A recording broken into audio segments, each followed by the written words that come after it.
Anthony Bishop is an urban Chicagoan who, on one unfortunate day, was robbed by a group of apparently angry men. Now, as any other upstanding citizen would do, Bishop called the police in order to investigate the crime.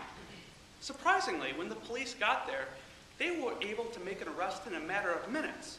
Unfortunately for Bishop, it wasn't who they thought. You see, he was the one in cuffs. The police found in Bishop's basement pounds of marijuana along with tons of drug paraphernalia. Now, what Bishop's situation shows is that there's always two sides to every story, and that you can't always take everything at face value. His plight is echoed in today's quotation that every rose does indeed have its thorns, which I believe is telling us that there are multiple sides to every issue and that all of them must be considered. We can agree with this for three main reasons.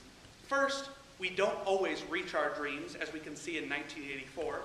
Second, all good things, as had by the New England Patriots, must come to an end. And third, as we'll see in the case of Pardee Sabeti, we must accept the good and bad of each situation. So first, we don't always reach our dreams. This is very much true. It's accepted by most. However, specifically in George Orwell's book, 1984, we're presented a world of what's now called an Orwellian society, a world in which basically it sucks. The government dominates everything. Nobody has the right to do what they please. The opposite of the free America. However, the story tells of a man named Winston Smith as he tries to overcome the plight of the government. He tries to reach up to overcome and to liberate the society from the government that controls them. However, in the end, no matter how hard he tried, he couldn't actually succeed.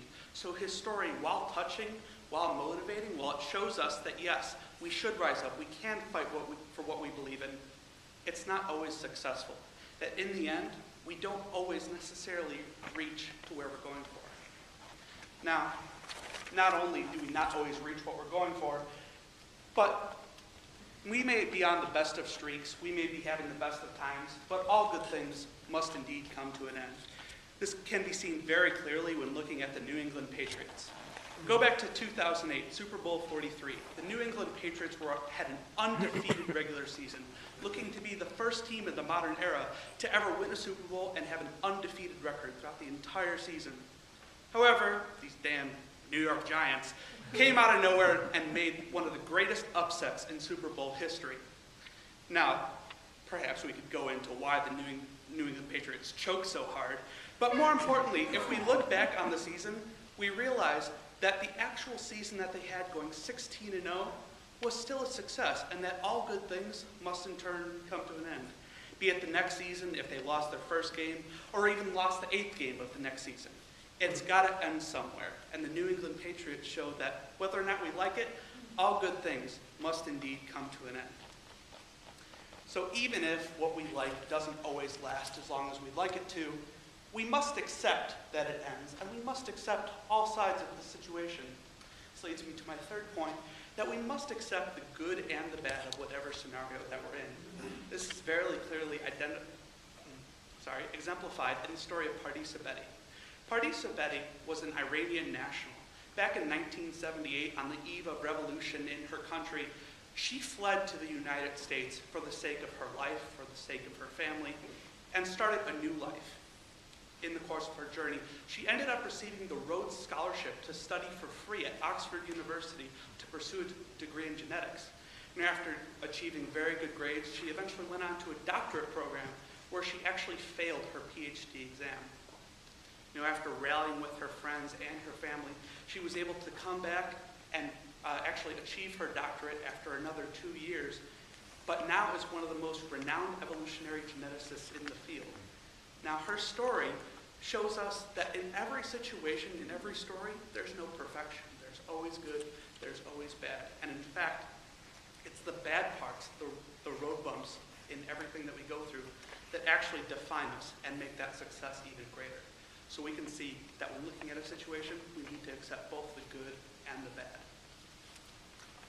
So we'll go back to the common saying that every rose has its thorn, which we interpret it to mean that we must accept both the good and the bad of every scenario, and that they do exist. We showed this was true for three main reasons. First, we don't always reach our dreams, as shown in Orwell's 1984. Second, all good things, as had by the New England Patriots, must come to an end. And third, as in the story of Pardis Betty, we must accept both the good and the bad of every given scenario. So go back to Anthony Bishop. Yes, he might have had a bad day originally. Yes, he might have gotten robbed. And yes, he may have been sent to jail. But you'll be happy to know that in the end, the cops followed through on their promise, and though he was in jail to receive the news, all his flat-screen TVs and his car were actually recovered. So looking back on the day, well, hopefully he quit his drug habit, he'll see that there's both good and bad in his situation.